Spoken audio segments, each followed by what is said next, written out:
दुनिया में। और उन सम्मेलनों के बीच में दुनिया के सर्वाधिक विकसित देशों का जो संगठन है OECD, organisation for economic cooperation and development, जिसके लिए विश्व के सर्वाधिक GDP वाले पहले 7 थे, अब 15 हो गए, 16 हो गए देशों का वह संगठन था। उस OECD ने सन 2000 में एंगस मैडिसन नाम के अर्थशास्त्री को यह काम दिया कि वो विश्व का आर्थिक इतिहास लिखे। और चूंकि उनकी गणना, उनकी हिस्ट्री 0 ईस्वी से शुरू होती है, तो एंगस मैडिसन को भी काम दिया 0 ईस्वी से 2000 ईस्वी तक 2000 वर्ष का आर्थिक इतिहास लिख दीजिए।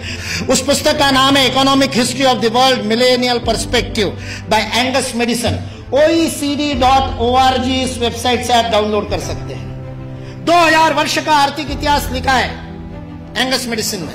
और वह एंगस मैडिसन कहता है कि पहले 1500 वर्ष 0 ईस्वी से लेकर के 1490 तक, 99 तक, सारे विश्व के GDP में लगभग 2/3 66% योगदान देने वाला देश कोई था तो वो भारत देश था।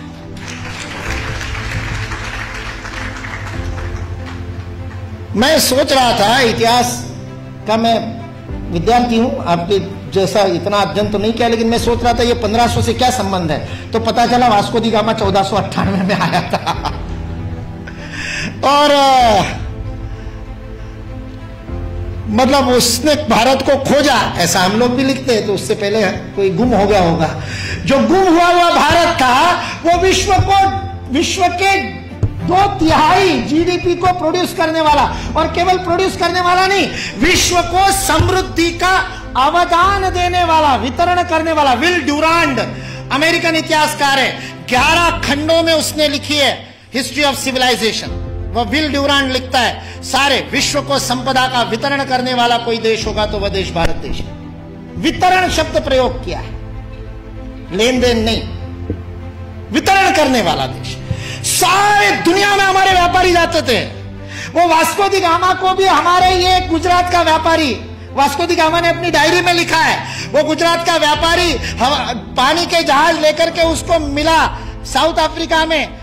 उसको तो भारत मिला नहीं था। इसने कहा अच्छा भारत खोज रहे हैं, चलो मैं ले चलता हूं। उसको मसाले भरने थे, इसलिए वो कालीकट गया, इसलिए वास्को दी गामा को कालीकट ले गया, नहीं तो भरूच ले आता गुजरात में। फिर हमारे इतिहास वाले लिखते कि वास्को दी गामा भारत को खोजता खोजता भरूच पहुंच गया। वास्को दी गामा को भारत के व्यापारी कान्हा भाई ने खोजा, मिल गया, और उसको कहते को भारत खोजने, चल भाई मैं दिखाता हूं, चल मेरे साथ, और साथ में ले। ये वास्को दी गामा ने अपनी डायरी में लिखा है, वो बेईमान नहीं है, उसको छिपा करके इतिहास की किताबें लिखने वाले बेईमान। वास्को दी गामा की डायरी का उद्धरण दिए बिना हमारे को गलत इतिहास पढ़ाने वाले बेईमान है। वास्को दी गामा ने तो ईमानदारी से लिखा है। उसने ये भी लिखा है कि उस कान्हा भाई के जहाज मेरे जहाजों से कई गुना अधिक प्रगत थे। 40 खेने वाले लगाने के बाद भी मेरे जहाज को उतनी गति नहीं थी जो उससे 3 गुना बड़े, 3 मंजिल वाला जिसके ऊपर डेक था, ऐसे जहाज को केवल 16 नाविक खेते थे। ऐसा कान्हा भाई का जहाज था।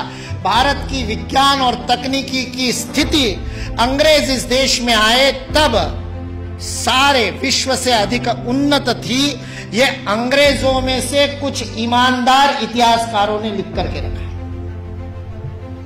इसलिए जो इस गलतफहमी में है कि अंग्रेज इस देश में नहीं आते तो भारत में तो कोई विज्ञान ही नहीं होता, वो इस बात को समझ ले कि अंग्रेज इस देश में नहीं आते तो केवल भारत का ही नहीं, विश्व का विज्ञान आज है उससे अधिक प्रगत होता।